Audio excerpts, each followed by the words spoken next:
시편 61편 1절에서 3절 다 같이 시작. 오 하나님이여 나의 부르짖음을 들으시고 내 기도에 주의를 기울이소서. 내 마음이 눌릴 때, 요게 상처입니다. 이제 어떤 억압이죠. 자, 땅끝에서 내가 주께 부르짖으리니 나보다 높은 반석으로 나를 인도하소서. 자, 중요한 답입니다. 주는 나를 위한 피난처요, 원수들로부터 피하는 견고한 망대시니. 여기까지만 하겠습니다. 사실 오늘 3절까지도 못 갈 것 같아요. 오늘은 61편 배경을 우리가 잘 살펴야 이 61편에 전달하고자 하는 메시지가 여러분들에게 아주 깊이 확장이 되고 또 도움이 되기 때문에 그렇습니다. 요거를 이렇게 바꿔놔야 되는구나. 예. 자, 이게 이 61편 들어가서 우리가 참 61편에는 우리가 또 나눠야 될 메시지들이 많습니다. 여러분, 욥기나 시편을 하면서 또 룻기 이런 게 굉장히 충격적이지 않습니까? 아가서 같은 게 이런 내용이었어 이런 생각이 들 만큼이나 하나님께서 우리에게 복음에 아주 깊고 깊은 또 여러분들이 정말 알고 싶어 했던 이런 메시지들을 우리에게 담아주시는 말씀이라는 것, 또 여러분 안에 있었던 수많은 이렇게 영적 전쟁들, 갈등들, 또 하나님 앞에 원망, 이런 것들이 그저 우리가 믿음 없는 언어들이 아니라 하나님을 포기할 수 없어서 돌아서면 그만인데 여기서 궁시렁궁시렁하는 이유는 그래도 붙잡고 싶어서 그러는 거죠. 이해가 가시죠? 무슨 이야기인지. 이런 것들 믿음 없는 언어들이 아니라 하나님 앞에 이렇게도 저렇게도 할 수 없는 정말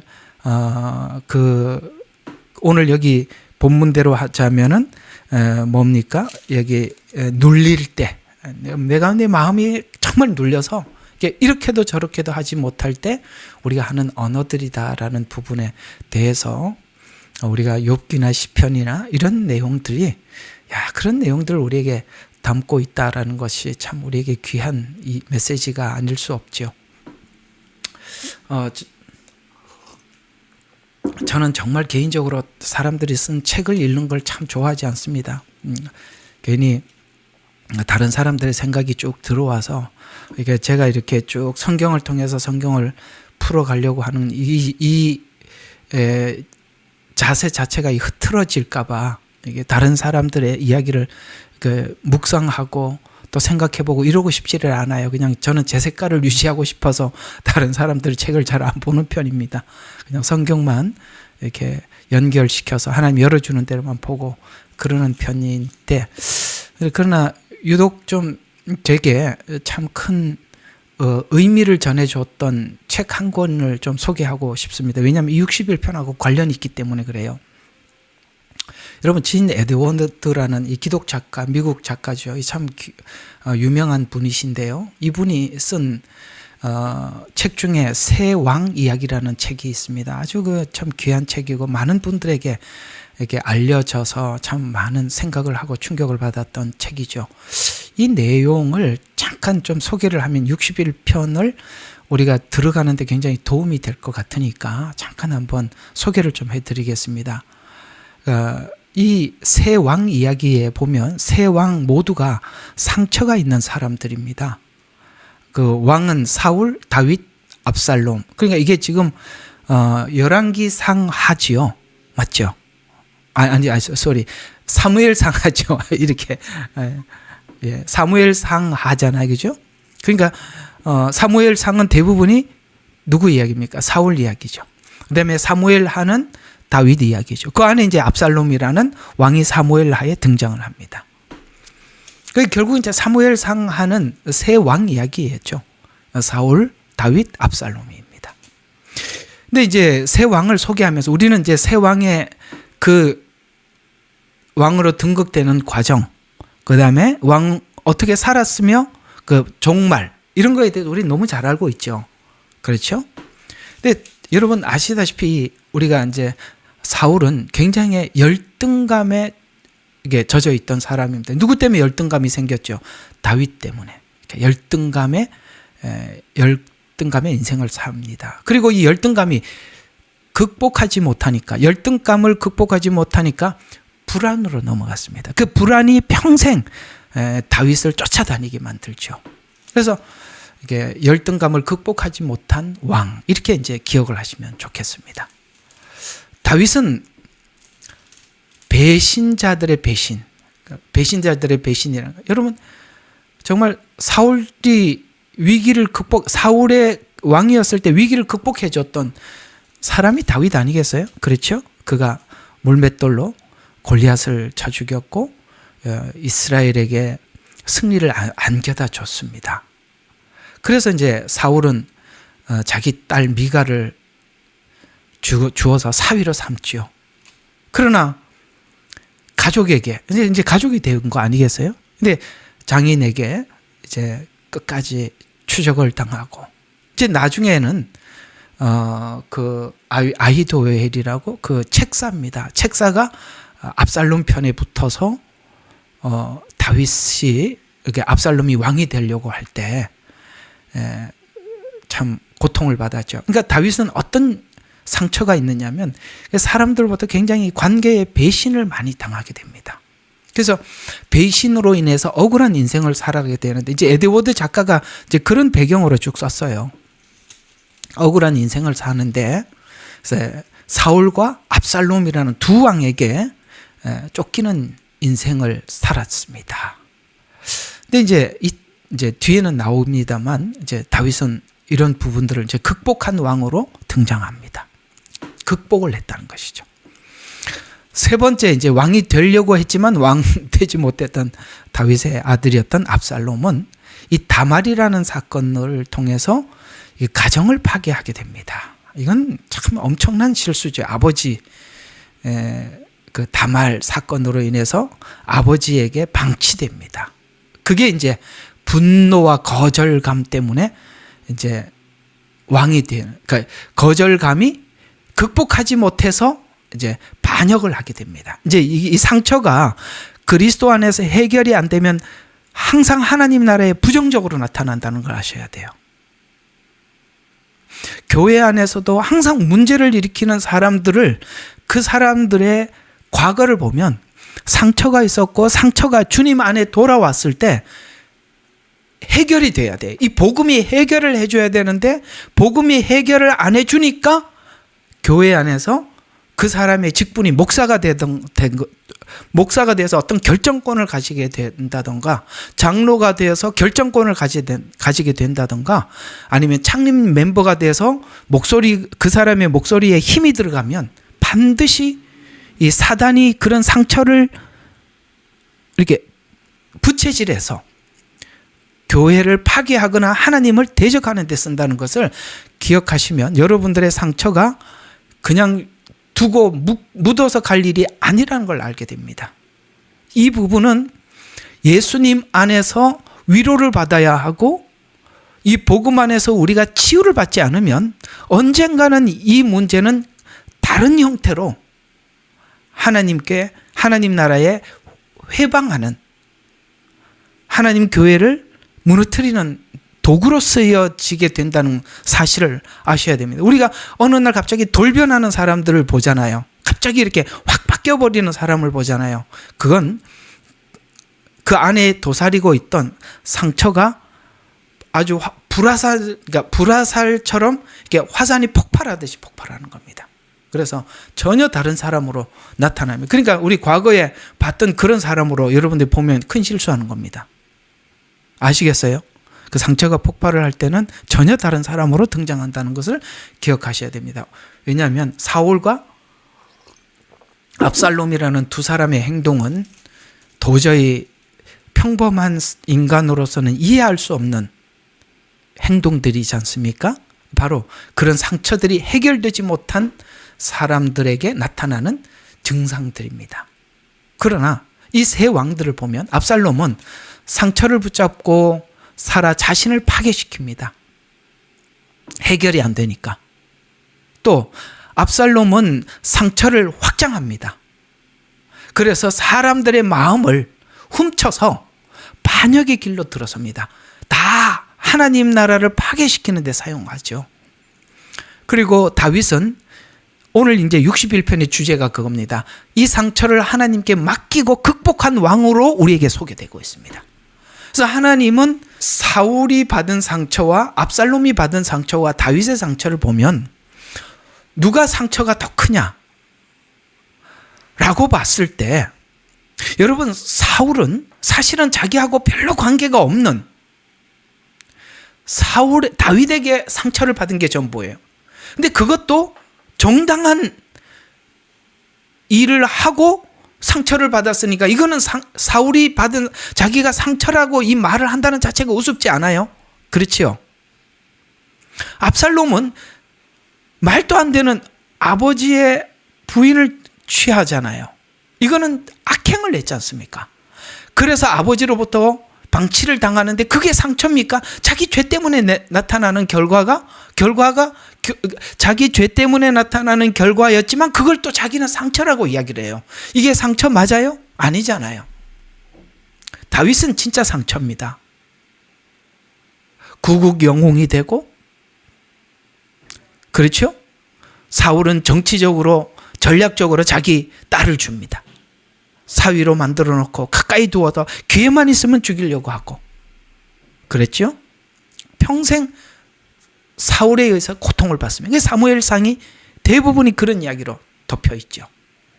그리고 그걸로 끝난 게 아니라 마지막에 자기 아들로부터, 여러분 우리에게 가장 큰 상처는 무엇이라고 생각합니까? 가까운 가족들로부터 받은 상처 아니겠어요? 그럼 이 세 사람을 보세요. 이 세 사람 중에 가장 큰 상처는 다윗일 겁니다. 왜? 가족으로부터 받은 상처예요. 그것도 아들의 반역은 아버지로서는 정말 기가 막히는 일입니다. 참 우리가 이런 말 있잖아요. 죽이지도 못하고 살리지도 못하고. 이런 상처 아니겠어요? 그런데 놀랍게도 상처의 크기가 문제가 아니라 상처를 극복하지 못하느냐가 성경은 매우 매우 중요하다라고 말씀하고 있습니다. 그래서 결국은 이 사울이 왕이 될 때 그는 하나님이 세우셨지만 하나님 없는 왕이 되려고 했습니다. 그게 무엇이 하나님을 밀어냈을까요? 자기 속에 인정받고 싶어하는 욕구. 오케이? 하나님이 높여져야 되는데 자기가 높여지고 인정받고 싶어하는 욕구, 이 상처를 극복하지 못하는 것이 사람들에게 인정받고 싶은 욕구로 등장을 해서 왕은 왕이지만 하나님이 전혀 없는 왕으로 삽니다. 압살롬은 사람을 통해서 왕이 되려고 했어요. 그렇죠? 아버지 책사를 데리고 오고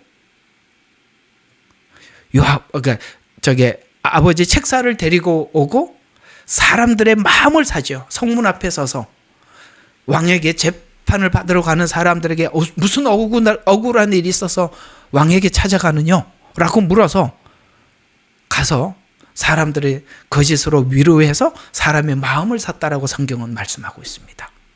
그래서 사람을 통해서, 왜? 방치가 됐잖아요. 아버지로부터 방치됐던 것을 사람으로부터 인정받으려고 하나. 여러분 우리가 가만히 생각해 보면 리더들 중에, 리더라고 하면은 정치적인 리더도 있겠지만 교회 목사들도 리더지 않습니까? 이런 리더들이 이런 상처가 극복되지 않은 상태에서 뭔가 중요한 위치에, 사람들을 가르치는 위치에 있게 될 때 이 부작용은 어마어마하게 나타나는 것입니다. 그러나 이 상처를 극복했던 다윗은 하나님께 맡기는 왕이 되어서 오늘 시편 61편에는 어떻게 하나님께 자신이 이 모든 것을 맡겨 나갔는가를 설명해 주고자 하는 것이 오늘 61편이 말씀하고 있는 것입니다. 그래서 우리는 이 세 가지 유형이 있는데, 사울은 자기를 지키려고 하는 사람, 그 다음에 압살롬은 남의 왕의 것을 빼앗으려는 사람, 그 다음에 다윗은 맡기는 사람. 이 세 사람이 살아가는 삶의 유형은 너무나도 다르다는 것이죠. 그래서 이 세 왕 이야기가 주로 이런 내용들을 담고 있는데, 우리가 한번 이렇게 정리를 해볼 필요가 있어요. 믿음이란 뭘까요? 믿음이란 어떤 문제가 생겼을 때 문제를 해결하는 능력이 아니라 하나님의 방향과 목적에 나를 집어넣는 겁니다. 거기다 나를 적응시키는 게 믿음이라고 말씀하고 있습니다. 무슨 이야기냐면 하나님을 내가 이용하는 게 아니라 내가 하나님 세계 속에 들어가는 것, 이게 믿음이라고 말씀하고 있어요. 다윗은 바로 오늘 여기 엄청나게 중요한 이걸 합니다. 이걸 해요. 이렇게 막 이제 이 배경이 사무엘상 15장이거든요. 그 15장에서 이제 이걸 좀 설명을 해드리겠습니다만. 그래서 오늘 이렇게 상처에 대한 정의를 이렇게 하나님 관점에서 이렇게 내리고 싶어요. 상처는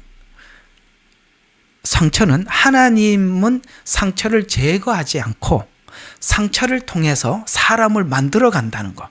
여러분 이 부분에 대해서 여러분들이 같이 동의해 주면 정말 고맙겠습니다. 다 아멘을 할 때까지 더 안 나가려고 할 생각입니다. 아셨어요? 하나님은 상처를 제거하지 않고 그 상처가 우리를 만들어가는 거예요. 놀랍습니다. 상처는 사람을 망치지 않습니다. 다만 상처를 처리하는 방식이 우리의 인생을 결정하는 겁니다. 그래서 막무가내로 살아가는 사람은 상처를 안고 살기 때문에 그러는 거예요. 이거 누가 앉아서 그럽디다. 우리 한국 사람들은 모이면 그런 이야기를 해요. 우리 애가 뭐 술을 마셔, 담배를 피워 이렇게 얘기를 하는데 호주는 한마디를 더 합디다. 술을 마셔, 담배를 피워, 마약을 해 이런 말을 합디다. 한국 사람들은 상상도 못하는 일이죠. 누가 그러더라고요. 마약을 해. 여기는 이게 마약을 하는 사람들이 많아요. 이게 맛이 가도 완전히 가버려요. 이런 데 손을 대는 이유가 뭐냐면 정말 우리가 하나님 앞에 오늘 진정으로 감사해야 될 부분이 뭐냐면 여러분과 제가 이 사람의 상처는요. 이제 상처 한번 이야기 조금 더 할게요. 제가 오늘 이걸 조금 준비는 안 했지만 제가 한번 여러분들에게 인간은 누구나 상처를 받는다라는 걸 증거해 보겠습니다. 창세기 4장으로 한번 가보시죠. 인간은 누구나 상처를 받는다. 창세기 4장입니다. 거기에 이런 말이 나옵니다. 자, 아담의 그 아들이었던 아벨과 가인 이야기가 나오죠. 자, 3절부터 4장 3절이 이렇게 나옵니다. 가인이 시간이 흐른 후에 가인은 땅에서 나는 열매를 가져다가 주께 제물로 드렸고 아벨은 자기 양떼 가운데 첫 배 새끼들과 그 살찐 것을 가져왔더니 주께서 아벨과 그 제물을 받으셨으나 가인과 그의 제물은 받지 아니하셨더라. 자, 이거 누구 문제죠?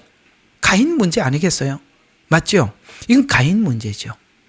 근데 받지 아니하셨으므로 가인이 몹시 경노하고 안색이 변하더라. 자, 우리가 이제 제3자 입장에서 보면 이게 지금 경노할 일입니까? 안색이 변할 일입니까? 반성할 일입니까? 이게 왜 이렇게 하나님께 상처를 받고 있는 거죠? 상처니까. 지금 상처받은 거거든요. 왜 상처를 받습니까? 인간은 누구나 상처를 받습니다. 왜요? 뭐든지 자기 잘못을 해도 자기 위주이기 때문에 그렇습니다. 자기가 잘못을 해도 자기 위주예요. 자, 그래서 성경은 말씀하고 있어요. 사람은 누구나 자기가 자기를 옳다 하느니라. 잠언서에서 그렇게 말. 다 자기가 옳대. 오늘 여기 보세요. 이게 지금 경로할 일도 아니고 안색이 변할 일도 아니고 내가 무슨 문제지? 이렇게 가야 될 문제인데 가인은 그렇게 하지 않아요. 하나님께 화를 내고 있어요. 요런 인간의 모습이 뒤에 아주 악랄하게 등장합니다. 4장 23절입니다. 라멕의 아들들에게 말하기를, 아내들에게 말하기를, 야다여 신라여 내 음성을 들어라. 너희 라멕의 아내들이여 내 말에 경청하라. 자 보세요. 나의 상처 때문에 내가 사람을 죽였고 나의 상함 때문에 청년을 죽였도다. 이 나쁜 놈이죠. 그렇죠? 네. 자기가 상처를 받아서 사람 죽이는 것도 정당하대. 독재자들에게 나타나는 거 아니겠어요? 상처가 해결되지 않는 사람들이 독재를 하면 그렇게 무서운 겁니다. 우리는 상처가 해결되지 않는 독재자를 만나고 있는 것 같아요. 라멕과 같은 사람이 등장하는 겁니다. 그는 사람을 죽이는 거에 대해서 별로입니다. 자, 제가 오늘 창세기 4장을 통해서 여러분들이 증명하고 싶은 것은 인간은 누구나 상처를 받는다. 왜요? 자기가 잘못 행해도 자기 위주로 생각하기 때문에 그렇습니다. 언제 한번 우리 아들이 여기 와서 일을 하러 가서 현장에 가서 시간이 나서 여기 있는 분들하고 대화를 하다가 상처에 대한 이야기를 했대요. 그래서 나름 이제 누가 상처를 받고 상처를 받은 이런 이야기를 했겠죠. 이제 우리 아들도 뭐 때문에 상처를 받고 뭐 때문에 상처를 받았다 그러니까 어떤 형이 그러더래요. 막 야단을 치면서 이놈의 새끼야. 상처 안 받는 사람이 어디 있어? 하면서 소리를 질러서 자기가 눈이 동그래졌대요. 그런가? 제가 오늘 여러분들이 이렇게 초청하는 걸 봤어요. 오늘 주제는 상처입니다. 그랬더니 막 초청을 막 빨리 와서 들어라. 왜? 그만큼 우리에게는 상처라는 것이 큰 주제이기 때문에 그렇고 여기에 상처받지 않는 사람이 없어. 우리가 지금 산 세대, 여기 우리 들어오신 분들이 대부분이 50대에서 60대, 70대 요 사이들이 참 많습니다. 여러분들이 살아왔던 이 세대는 여러분들의 아버지들, 저희 아버지잖아요. 저희 아버지들은 정말 불안한 인생을 산 사람들입니다. 그렇죠? 6.25가 끝나고 정말 하루 벌어서 하루 먹고 살기 힘든 이 시대를 살아와서 그저 이게 산다는 게 절박한 숙제다 보니까 누가 내 말에 상처를 받는지, 우리 자식들이 내가 하는 행동에 언어에 뭘 어떻게 생각하는지 관심이 없어요. 왜? 지금 당장 입에 풀칠하기 바쁘니까. 그게 문제가 아니라 우리가 지금 연명을 해야 돼. 먹고 살아야 돼. 그게 급하다 보니까 그렇게 살아왔어요. 그러니까 아이들을 그냥 해야 될 말, 하지 말아야 될 말이 뭔지도 모르고 그냥 하고 살아왔기 때문에 우리 세대에 있는 분들이 상처가 없는 분들이 없어요. 그래서 아버지 학교, 어머니 학교를 가보면, 저도 아버지 학교를 첫 프로그램부터 마지막 프로그램까지 전체 참여했는데 이 남자들이 닭똥 같은 눈물을 아버지 학교 와서 안 흘린 사람이 없어요. 닭똥 같은 눈물을 안 흘리는 사람, 그거는 인간도 아니에요, 진짜. 편지를 쓰라 그래서 편지를 마지막에 낭독을 하는데 필요 없어. 나이가 60된 사람이 눈물이 있겠어요? 그래도 울어. 아버지 생각하면서.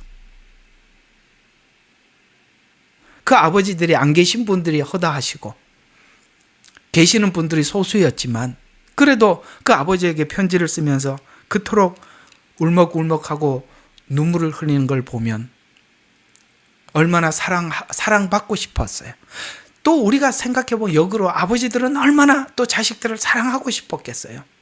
그러나 이게 입에 풀칠하는 게 너무나도 극박해서 아이들이 내가 이 말에, 이 행동에 무슨 상처를 받을지 생각도 하지 않고 힘드니까 뱉은 언어들이 비수같이 상처에 꼽혀 있는데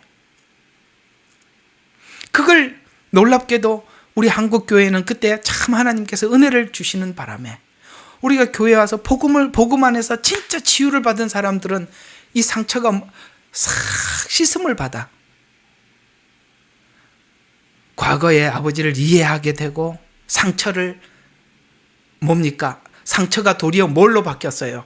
빛나는 훈장으로 바뀌어서 인생을 더 깊이 이해하게 되고 다른 사람들에게 더 많이 위로할 수 있고 우리 마음이 그토록 넓어지는 사람이 되었단 말이죠. 요즘 애들 보면은 속에 깊이가 없어. 왜? 사는 삶에 깊이가 없으니까 생각할 게 없어요. 단순하게 게임이나 하고 사는데 무슨 생각을 하겠어요? 게임을 하는데 무슨 생각을 하겠어요? 예? 인생은 상처를 받기도 하고 깊이 고뇌하기도 하고 복음이 주는 그 깊은 은혜 속에 자유를 느끼기도 하고 그래서 하나님과 우리 관계를 이해하게 되고 우리 삶이 깊어져 가는 것이 그래서 하나님은 우리 인생에 희노애락을 주는 거고 그런 가운데서 이 복음의 가치를 우리가 발견하게 되는 것입니다. 그래서 우리는 어떻게 보면 저와 여러분이 살아왔던 이 세대는 어쩌면 우리는 하나님께 은혜를 받을 수밖에 없는 딱 맞는 시대를 살아왔어요. 왜요? 정말 우리는 나름대로 살아가는 인생 속에 상처도 있고 아픔도 있고 힘든 어떤 과정도 겪어왔고 그 힘든 과정 속에서 우리는 하나님 앞에 이것이 무엇이냐고 구했고 우리는 거기에서 복음의 깊은 은혜를 받고 다른 사람들을 내 마음속에 담아낼 수 있는 큰 그릇으로 만들어져 왔습니다. 참 걱정되는 것은 다음 세대인데 다음 세대는 생각이 없어요. 그릇이 두껍질 않아. 비닐 자루에다가 말씀을 담은 것 같아. 쿡 찌르면 쑥 빠져요, 물이. 왜? 하드가 단단하질 않아. 그게 단단해지려면 이런 희노애락이라는 이런 과정들이 우리 인생 속에 계속 굴러가야 되는 거거든요. 그럴 때 우리가 주님을 만났을 때 만나면 그 만남의 가치가 여러분 우리가 성경에 소개하고 있는 한 여인 이야기가 있지 않습니까? 바로 우물가의 여인이죠. 사마리아 여인 아니겠습니까? 그는 남편 5이 있었던 사람. 왜 남편을 5이나 바꿨을까요? 누가 그런 이야기를 합디다. 야, 이혼도 한 번이 어렵지. 2번, 3번 하고 나면 그것도 아무렇지도 않답디다.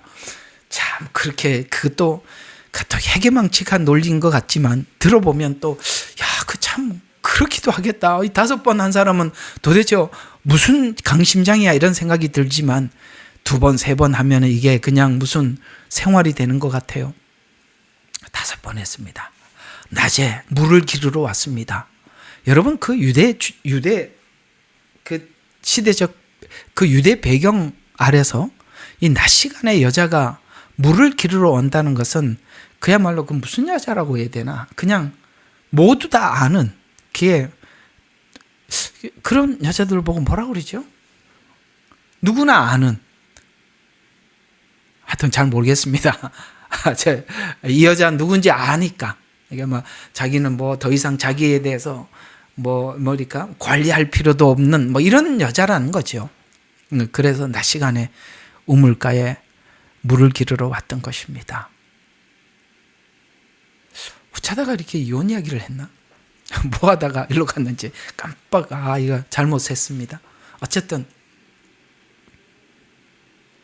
그러나 상처 이야기를. 그러니까 그는 왜 그렇게 5번 결혼을 했을까요? 딱 이유는 하나입니다. 어떤 자기를 만족시킬 수 있는 남편을 찾은 겁니다. 살아보니까 첫째도 둘째도 셋째도 넷째도. 그래서 예수님이 그런 말씀을 하시는 거예요. 네게 남편이 5이 있었으나 지금 남편도 네 남편이 아니라는 말은 지금 현재 네 남편도 너를 만족시키지 못하지 않냐 이런 말이에요. 그 만족이라는 말이 여러 가지 의미에서 만족일 겁니다. 이해가 가십니까? 그토록 그렇게 갈망하고 찾아다녔던 것입니다. 그랬더니 예수님을 만나서 그 갈망했던 만큼이나 물동이를 집어던지고 사람들에게 가서 나를 만족시키는 예수님을 만났다. 내가 왜 무엇 때문에 헤맸는지 알겠다. 라고 사마리아 사람들에게 외쳤던 것처럼 우리의 이 간절한 복음의 외침이 그냥 나오는 것이 아니라 여러분이 겪었던 인생의 목마름, 그것이 예수 안에서 채워진 자들에게 나오는 이 간절함이 복음 전도자로, 설교자로 서게 만드는 거예요. 그런 거 없이 누가 누구에게 무슨 말을 해줄 수가 있겠어요? 내게 아무것도 자원이 없는데. 그래서 어쩌면 우리의 인생 속에 이렇게 수많은 이런 내가 원치 않는 고난을 통한 상처들이 하나님께서 그것을 빼빠지를 해서 반짝반짝 빛나게 하는 겁니다. 빼빠가 뭔지 아세요? 철을 이렇게 녹슨 걸 막 이렇게 처음에는 거친 거 가지고 막 하면은 녹이 제거돼, 그 다음 또 하고 세 번째, 네 번째, 그 다음에 점점 뭐예요? 가는 빼빠로 쓰고 나중에는 뭡니다? 거기다 광택제를 칠하고 거기다가 기름까지 칠해서 사포질, 그렇지. 그래가지고 반짝반짝 빛나게 만들려고 그러려면 첫 번째 빼빠가 지나가고 두 번째 지나가고 세 번째 사포가 지나가고 그렇게 해야 돼. 빼빠가 그러고 보니까 이게 일본말 같은 애기죠. 그렇죠. 사포질이죠. 그렇게 해서 나중에 광택을 입혀서 하나님이 사람들에게 내놓고 나 원래 쓸모없는 철이었다고, 버려진 철이었는데 주님이 나를 가져다가 이렇게 빛나게 만들었다고 하나님이 그걸 꺼내놓고 사람들한테 자랑하고 싶은 거예요. 녹슬어 버려진 듯한 우리들을 이끌어서 하나님의 은혜를 덧입혀서, 그게 조각목 이야기잖아요. 제가 여러분 성막을 말할 때 조각목 이야기 해드렸지 않습니까? 하나님이 저기 있는 왕실에 있는 누군가를 데리고 와서 리더를 시킨 게 아니라 저기 뭡니까? 성막을 지을 때 그 사막에서 바람 불고, 여러분 사막에 가보면 제가 그 성지순례를 가니까 요르단을 지나 이스라엘로 넘어가는 이 과정에 가이드가 갑자기 가더니 여기가 그 자리는, 제가 볼 때는 그 자리는 분명히 아닌 것 같은데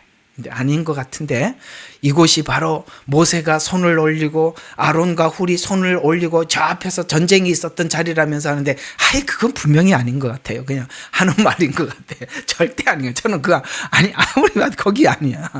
근데 어쨌든 거기라고 올라가 보자는 거야. 세상에 문을 딱 열었는데요. 그때 바깥의 온도가 45도인가? 47도인가 그랬어요. 그러니까 차 안에 있어서 에어컨을 켰는데 몰랐던 거죠. 그 언덕을 올라갔다 내려오는데 옷이 흠뻑 다 젖었어요. 얼마나 더운지. 여러분, 이 광야를 쭉 지나가는 이 과정 속에,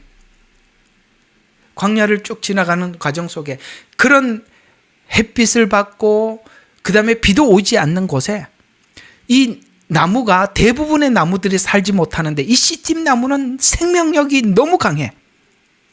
그래서 그 메마른 광야에서도 그 나무가 자라는데, 나중에 여러분 시팀 나무하고 검색해서 한번 쳐보세요. 완전히 옹이가 막 배배 꼬여가지고, 그게 딱 우리 모습 아니겠어요?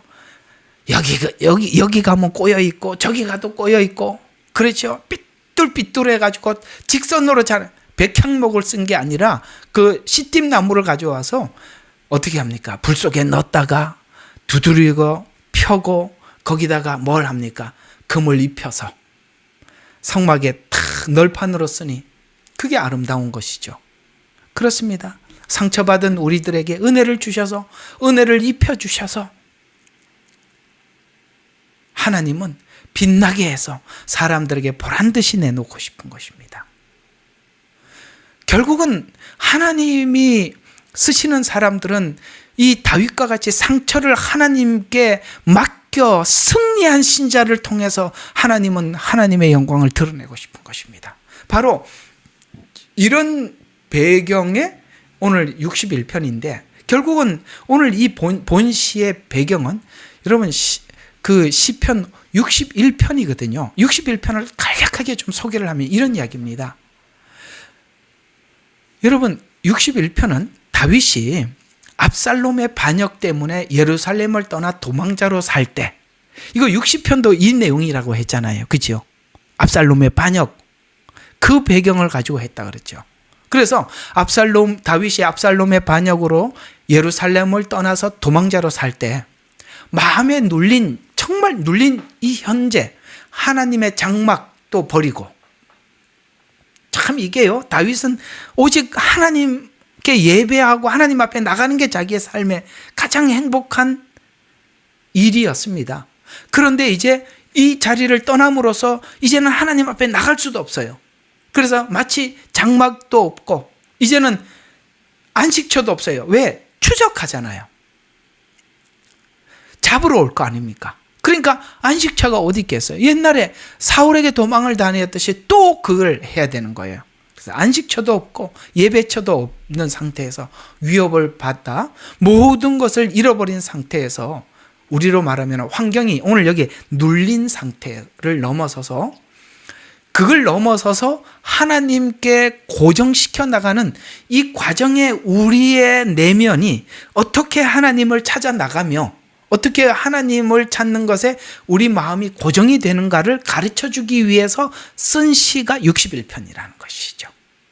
혹시나 여러분들이 마음이 아주 중심이 잡히지 않고 오늘 이 다윗과 같이 마음이 눌려서 정말 힘든 이 시간들을 보내는 분들이 계신다면 오늘 이 61편을 주목하시고 우리가 이것을 극복할 때 우리가 저 밑에 만신창이 되는 그 깊고 깊은 곳까지 내려고 가본 사람이 그 반대로 이해가 가요? 예를 들어서 밑으로 80까지 내려가 본 사람만이 위로도 80으로 올라갈 수 있는 거예요. 이해가 가요? 밑으로 10밖에 못 내려간 사람들은 올라가봤자 10밖에 몰라요. 20을 설명하면 모르는 거예요. 그래서 하나님은 다윗에게 온갖 것을 다 겪게 만드시는 거예요. 그래서 하나님은 하나님의 위인으로, 그 믿음이 어느 날 갑자기 하나님이 갑자기 무슨 계시를 줘서 생기는 게 아니라 이런 연단을 통해서 우리의 믿음이 세워져 간다라고 하나님 우리에게 말씀해 주고 싶은 것입니다. 그래서 위협을 받아서 모든 것을 잃어버린 상태에서 환경과 눌림을 넘어서 하나님께 고정하는 시인데, 오늘 이 사무엘상 15장을 배경으로 61편에 그가 그 마음속에 내면에 어떻게 하나님 앞에 채비를 하고 준비를 해 나갔는지를 61편이 15장에 있었던 다윗의 내면을 잘 소개한 성경이라는 거예요. 그러니까 이 시편을 볼 때는 이 시편의 배경이 어떤 상황인지를 알고 그 시편을 읽어야 이게 보이는 거예요. 자, 핵심은 이런 겁니다. 압살롬에 반역했다는 소식을 듣자 다윗은요, 그냥 왕관을 그 자리에 내려놓아 버립니다. 사울은 그 왕관을 지키려고 했잖아요. 압살롬은 왕관을 뺏으러 오잖아요. 그러나 다윗은 내려놓습니다. 상처를 극복한 사람은 왕관에 연연하지 않는다. 아멘. 누가 인정을 하든 말든 아무 상관없어. 하나님 앞에 인정받는 게 전부예요. 그게 최고예요. 그 위에는 아무것도 필요가 없는 거예요. 자녀들에게 인정받는 것에 목말라 있거나 배우자에게 그런 거 내려놓으세요. 그거 추구하느라고 매일 사울처럼 살고 압살롬처럼 사는 거예요. 자유하라는 겁니다. 그래서 압살롬의 반역의 소식을 들었을 때 다윗의 반응을 기록하고 있는데, 다윗이 도망을 선택합니다. 그것은 바로 내가 지금 이 왕권에 연연하지 않는다. 내 안위에 연연하지 않는다. 사람 앞에 인정받는 것에 연연하지 않고 내가 권력에 연연하지 않는다. 이 모든 것이 왕권을 내려놓는 것으로 표현하는 것입니다. 그래서 오늘 사무엘하 15장 이야기를 쭉 한번 관찰해 보면 이런 이야기들입니다. 사무엘하 15장 13절과 14절에 이스라엘의 마음이 압살롬을 따르나이다. 압살롬이 사람들의 마음을 뺏었어요. 그래서 이스라엘 사람들의 백성들의 마음이 압살롬을 따르나이다 하니 다윗이 예루살렘에 있는 자기의 모든 신하에게 이르되 도망하자. 여러분 이렇게 말했을 때 신하들이 예 이렇게 대답했을 것 같아요? 아니면 무슨 소리예요? 이렇게 했을 것 같아요? 한번 여러분 대답 좀 해보세요. 그럼요. 무슨 소리 하십니까? 하나님이 이 자리를 준 거 아닙니까? 지켜야 될 거 아닙니까? 이렇게 하지 않았겠어요? 이게 어떻게 얻은 자리입니까? 여기에 신하들은 누구도 도망하자는 말에 동의하지 않았을 겁니다. 그러나 그 신하들의 말에 다윗은 결국 따르지 않고 도망하는 일을 선택을 합니다. 이 신하들의 저항은 굉장했을 겁니다. 왜요? 다윗과 함께 생사고락을 함께해서 이 자리를 얻은 거거든요. 그래서 일어나 도망하자. 우리가 압살롬을 피하여 도망하지 아니하면 이렇게 설득을 했어요. 한 사람도 그를 피하지 못하리라. 속히 떠나자. 그가 갑자기 우리를 따라와서 화를 내리고 칼날로 이 성을 치리라. 이게 무슨 말이냐? 이렇게 하면 다윗은 뭘 생각하느냐면은 자기가 왕권 이것을 넘어서서 남을 생각한 거예요. 그 칼날이 성을 치리라라는 말은 이 안에 들어오면 수많은 백성들이 죽음을 면치 못할 것이다. 저는 요즘 이란 사태를 보면서 기가 막히는 걸 느끼는 거예요. 자국민들에게 발포를 하지 않나? 이렇게 하면은 그 자국민들이 그 이란 국민들이 얼마나 미국의 공격을 받고 고통을 받겠어요.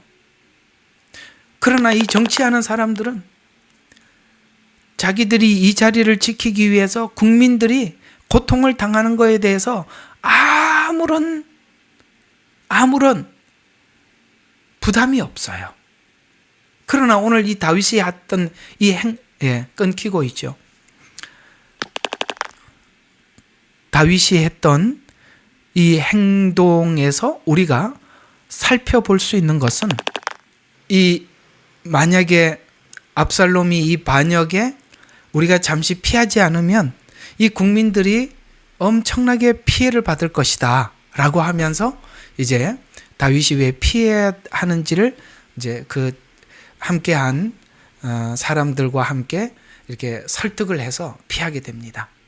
자, 오늘 이 이야기는 다윗이 왜 피했는가라는 부분은 다윗은 싸워서 자기 왕권을 지키기보다는 오히려 백성과 성을 지키기 위해서는 스스로 떠나는데 이것은 도망이 아닌 왕권보다 하나님의 뜻을, 그 다음에 왕권보다는 백성의 안전을 선택했다라는 것입니다.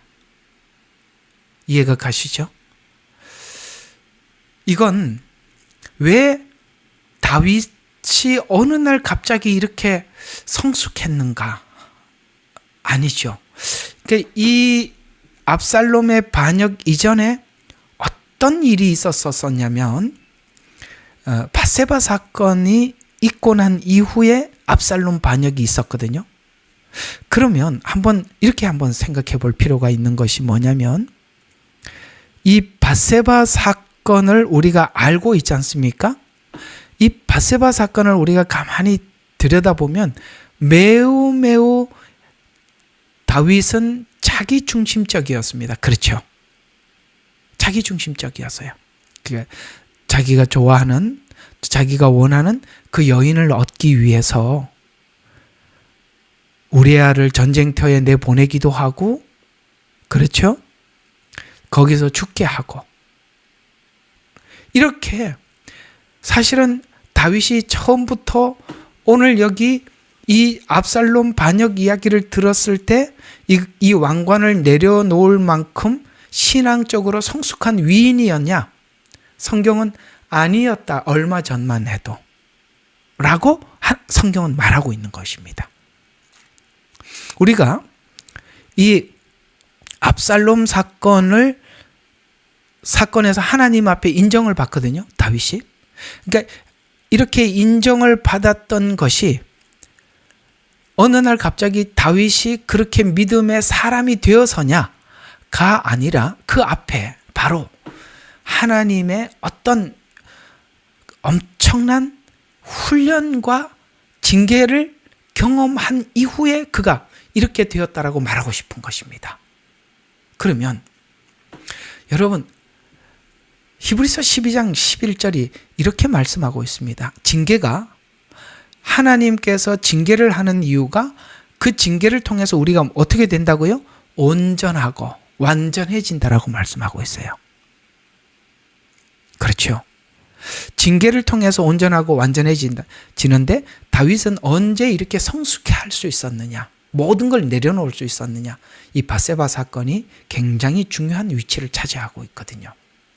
밧세바 사건 이전에는 다윗이 죄를 숨기고 자기 욕망의 죄를 숨기고 우리아를 죽게 했지만 밧세바 사건 이후 그는 스스로 왕권을 내려놓고 도망하면서 하나님의 방법을 선택하고 하나님께 선택을 맡기는, 그래서 여기 보면 결국은 이 반역의 소식을 듣고 난 이후에 다윗은 이렇게 말을 합니다. 하나님께서 선한 대로, 선이 여기는 대로 행하시옵소서 하고 이 자리를 떠납니다. 오늘 여기 말하고 싶은 메시지는 이것입니다. 성숙은 능력이 없어지는 것이 아니라 자기 권리를 내려놓는 게 진짜 능력이래요. 내려놓음. 예, 맞습니다. 내려놓을 줄 아는가. 자기 권리를 내려놓을 줄 아는가. 뭘 위해서? 모든 사람을 위해서.